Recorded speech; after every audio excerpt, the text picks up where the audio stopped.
Ajang Formula E hingga kini masih terus jadi sorotan. Sejumlah pihak terus saling serang karena perhelatan ini. Yang terbaru, Gubernur DKI Jakarta Anies Baswedan bungkam saat ditanya soal pengunduran diri Direktur Keuangan PT Jakarta Propertindo, Jakpro.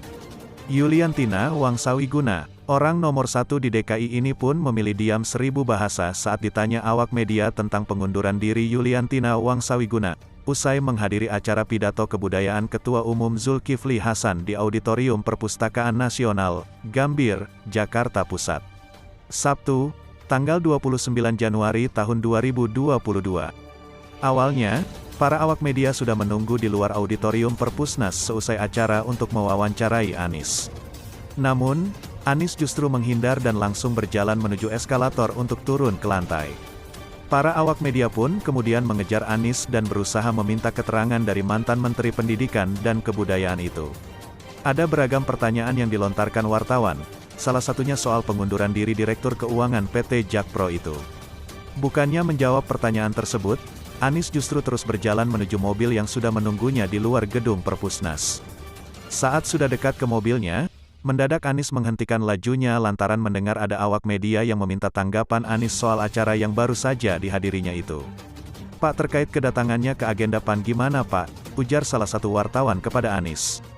Anies pun lalu menjelaskan panjang lebar soal pidato kebudayaan yang disampaikan Zulhas, sapaan akrab Zulkifli Hasan. Selesai memberi penjelasan tersebut, Anies kembali jalan menuju mobilnya.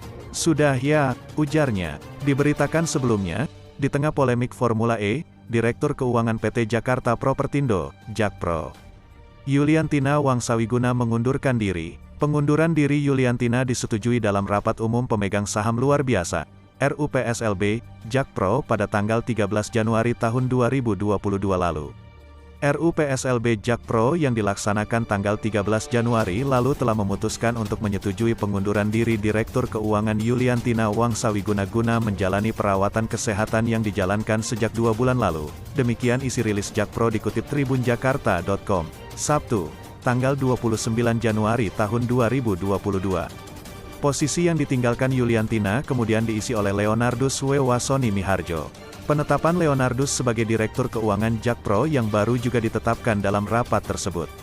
Cak Imin klaim ulama Tidore usul dirinya duet dengan Anies di Pilpres. Ketua Umum Partai Kebangkitan Bangsa, PKB, Muhaimin Iskandar mulai menggalang dukungan dari daerah untuk mencalonkan diri sebagai presiden dalam pemilihan presiden 2024, salah satunya di Maluku Utara. Di Provinsi Indonesia Timur itu, pria yang karib disapa Cak Imin itu berkunjung ke Kabupaten Halmahera Selatan, Kota Ternate, dan Kota Tidore Kepulauan pada Jumat, 28/1, dan Sabtu, 29/1. Saat bertandang ke Tidore, Wakil Ketua DPR RI itu bertemu para ulama. Cak Imin mengklaim dalam pertemuan tersebut, ulama Tidore mengusulkannya berpasangan dengan Gubernur DKI Jakarta Anies Baswedan untuk maju di Pilpres 2024. Tadi salah satu ulama di Tidore juga menyampaikan bagus sekali kalau bisa bareng Anies. Ulama-ulama di Tidore menyampaikan seperti itu. Tapi, ya ini masukan penting, para kiai, saya bilang. Nanti menjadi pertimbangan dan tentu pembicaraan lebih dalam, ungkap dia yang juga kerap disapa Gus Ami itu saat ditemui di Ternate, Sabtu malam. Selain Anies, nama lain yang dinilai berpasangan dengan Cak Imin adalah Menteri Pertahanan yang juga Ketua Umum Gerindra, Prabowo Subianto. Muhaimin mengklaim sudah mulai berkomunikasi intensif dengan Ketua DPP Gerindra Sufmi Dasko Ahmad tentang kemungkinan sepaket dengan Prabowo. Komunikasi, dengan partai-partai lain, dengan Ketua Golkar, semua partai. Intinya penjajakan semakin intensif, semakin matang, tetapi sama-sama belum pernah ada kesimpulan. Karena kesimpulan kita sepakati mungkin akhir tahun baru kita bisa mengambil kesimpulan, tutur Cak Imin. Muhaimin mengaku memiliki hubungan yang baik dengan semua tokoh yang disodorkan untuk berpasangan dengannya. Namun ia belum bisa menyimpulkan akan positif berpasangan dengan siapa. Kira-kira akhir tahun ini, kesimpulannya, janjinya. Muhaimin tertawa dengar Erick Thohir jadi capres favorit warga Nu, mana ada orang Nu gak kenal saya. Sebuah hasil survei yang dilakukan Center for Strategic on Islamic and International Studies, CSIIS, menyebut nama Erick Thohir sebagai salah satu kandidat kuat pilihan warga Nahdlatul Ulama, NU, untuk menjadi calon presiden, capres.